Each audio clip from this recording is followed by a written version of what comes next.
Amir Temur hazratlari haqida siz bilgan va bilmagan faktlar. Temur ibn Tarag'ay Barloz 1336-yil 9-aprelda Kesh yaqinidagi Xo'jailg'or qishlog'ida tavallud topgan. 9 yoshida Qur'oni Karimni teskarisiga o'qiy oladigan darajada murattab qori bo'lgan. U zot Markaziy Osiyoda qudratli, o'rta asrlarda esa mintaqadagi eng yirik imperiyaga asos solgan.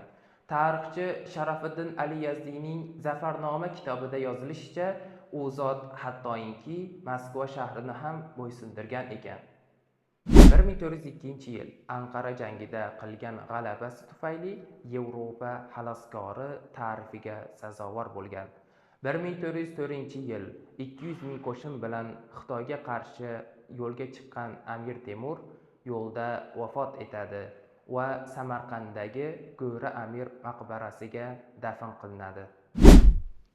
Ayni paytda Amir Temurga tegishli bo'lgan mashhur Rubin toshi Londonda, qilichi esa Tehrondagi muzeyda saqlanadi.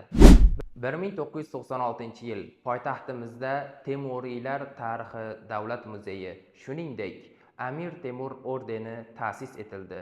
Toshkent, Samarqand va Shahrisabz shaharlarida buyuk sarkardaning haykallari o'rnatildi.